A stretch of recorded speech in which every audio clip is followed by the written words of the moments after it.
сайн байцгаана уу? Намайг цогцлмаа гэдгээ. Би Дорнот аймгийн Хөдөө аж ахуйн техникумыг 1977 онд элсэн ороод 1980 онд Хөдөө аж ахуйн техникумын малын багамжийн ангид төгссөн.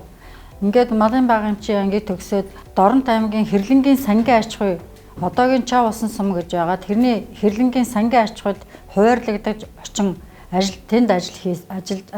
ажилд орсон. Намайг анх Хэрлэнгийн сангийн аж ахуйд очиход малын их эмч Чойжилсран гэдэг эмч хүлээн авч ирсэн.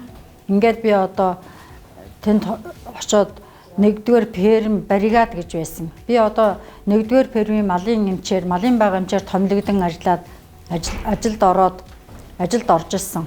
Ингээд тэнд ажилд ороод 80 оноос 92 он хүртэл малын эмчийн ажлыг хийж байжгаад 1996 онд Баян талбай хувьцаат компанид малын багамжаар ажил хийж байжгаад 2001 оноос 2003 онд Хөдөө аж ахуйн их сургуулийн малын их эмчийн төрөвчлсөн сургалтанд малын их эмч ангиар төгсөж малын их эмч болсон.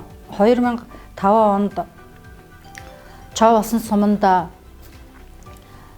өрх тулан хийх компани мал эмнэлэг байгуулан ажиллаад 2022 он хүртэл ажиллаа хийсэн.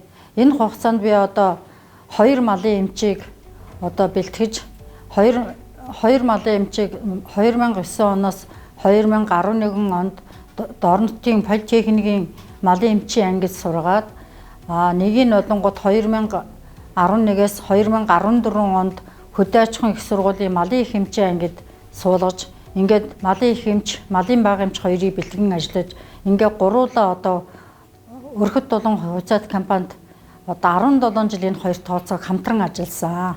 Энэ хоёр маань ингэж хамтран ажиллаж байжгаад би 2022 оны 4 сард тэтгэвртэй гараад энэ хоёр залуучууд маань өөрсдөө цаашаа мал эмнэлэг нээгээд ажил үйлчилгээгээ явуулж байна. 2014 онд Үхрийн холс салт халуурал гэдэг өвчин анх манай Чав усан сум буюу Ингэр шан багт гарч ирсэн. Тэр үед бол яг Үхрийн холс салт халуурал өвчнийг мэдэхгүй тийм үе байсан. Эмчилгээ байхгүй, тарих вакцин байхгүй байсан. Тэрийг тэгээд бид нар бүгдээрээ мэргэжлийн хяналтынхан тэгээ манай мал эмнэлгийнхэн бүгдээрээ нийлж гаад ямар ч гэсэн тэр өвчний нэг машин бол тодруулсан.